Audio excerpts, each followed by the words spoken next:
Your hair? What, I'm just saying. I like the Spice Girls as much as the next man, but...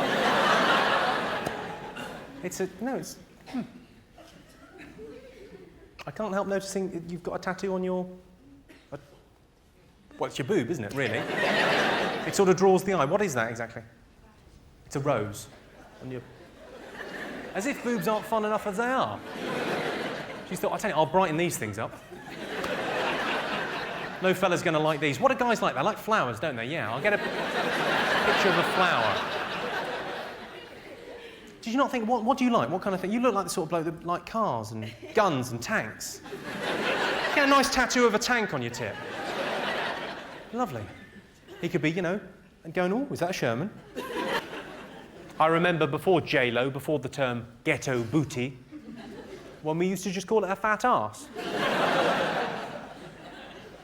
Of course, J-Lo's had her bum insured for $10 million. Don't know if that covers contents.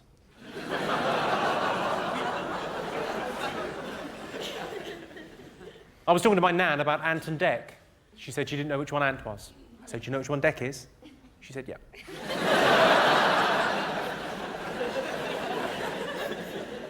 My girlfriend asked me recently one of the big questions in life. She said to me, do you want to have children? I thought about it. I thought, God, is there any truer expression of the love that you have for another person than to have a child with them? Because really that is a bond that lasts forever. It's not like getting married. Marriages break up. But having a child together, you know you're going to be bonded through that child for the rest of your life. And then I thought about the money. I thought, well, how expensive is it bringing up a child? It's apparently the most expensive thing you can do. It costs £100,000 to bring up a child up to the age of 18. It's an incredible amount of money. It's not like buying a house where you can sell it on. It doesn't appreciate, that's just gone. And then I thought about the education of the child. Would I send it to state school or private school? I'm doing all right. I might think about private school, but I'd probably end up sending it to state school. And then, you know, maybe I'd compromise on that, become a bit of a hypocrite, end up reading the Daily Mail, going to parent-teacher meetings, becoming my dad. It'd be awful. And then I thought more about, well, why am I thinking about having a child? Why don't I think about adopting a child? Isn't it just about the family unit and love, rather than just having a little mini-me running around the place? And then I thought about how much it would mean to have my family name live on. And, you know, what that would mean to my nearest and dearest. And then I thought again about the relationship with my girlfriend, how that would change, how I'd probably end up calling her mum or something, you know, would really sort of change that. And it would change my life, and probably ruin it. Anyway, I sort of weighed up all the pros and all the cons, and in the end I said no.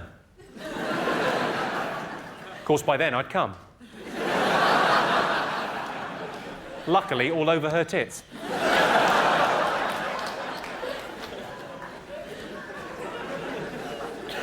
Mum understood that? Good. Fine, right. Do you know, ladies and gentlemen, one of my ambitions is to write a book. Like many comedians, I'd love to write a book, but I don't really want to write a novel, because I don't know if you've ever read a novel by a comedian, but they're shite. We don't seem very good at it. You know, it requires having an idea that lasts more than 30 seconds.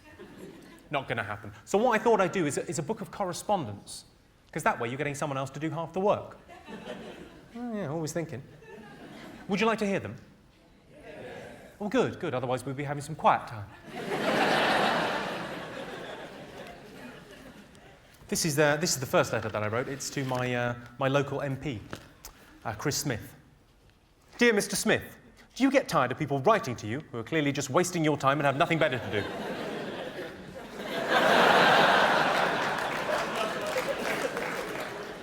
This is to Charlie Statham, who's the head doctor of NHS Direct in West London. Dear sir, I heard about a doctor that took out someone's appendix with a coat hanger on a plane. Now, I'm not a qualified doctor, but I do take an interest and I've got all the proper kit. Could you talk me through the procedure? Please write back soon, she's in terrible pain.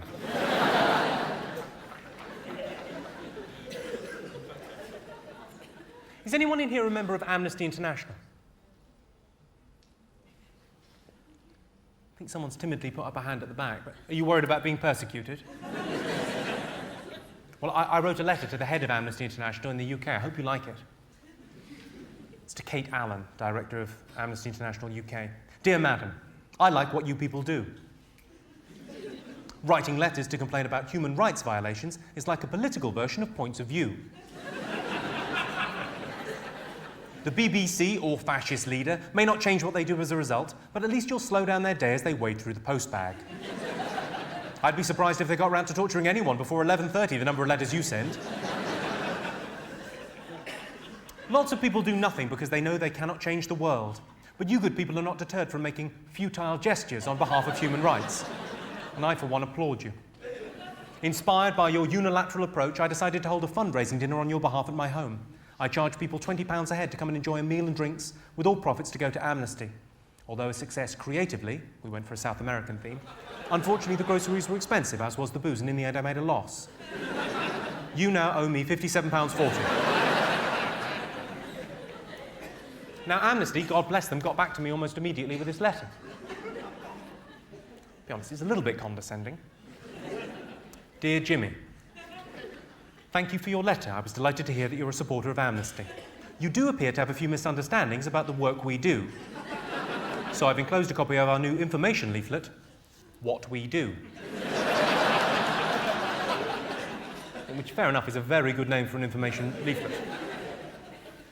I've also enclosed a copy of our new annual review, Human Rights Before Profit, which I've had a flick through and is no way to run a company.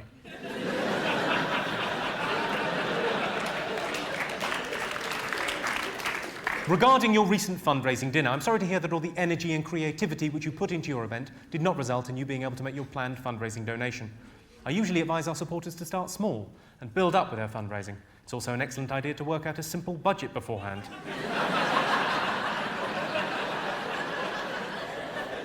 And to have a think about just how many people you can attract as guests to your event. This helps immeasurably with planning your expenditure and setting your ticket price, and hopefully will ensure a different outcome at your next fundraiser. In terms of your request that Amnesty reimburse you for the loss, I'm afraid I will have to say no. Well, I was very disappointed in £57.40 out of pocket. But I had a money-making idea. Who buys fair trade products here?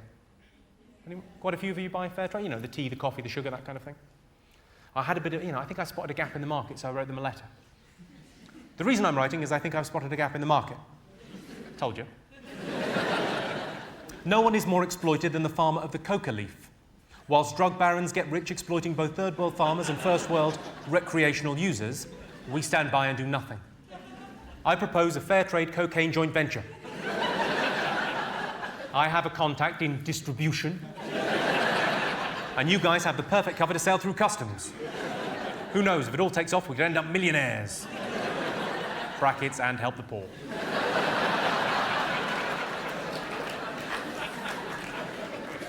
I wrote this one to Martin Bell. You know Martin Bell, the man in the white suit, political campaigner? Dear Mr. Bell, your personal assistant is keeping things from you.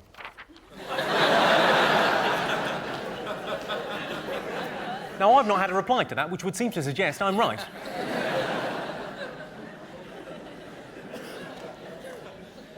This is one that I wrote to, in terms of taste and decency, we take a bit of a dark turn here, let's be honest. It's a letter that I wrote to David Yelland when he was editor of The Sun. Dear Yelland. I thought that was good, tabloidy, strong. Dear Yelland, there's been a lot of talk about genetic engineering. Obviously, it's a very complex area. Could you tell me, is it wrong to breed piglets specifically for the purpose of weaning paedophiles off babies?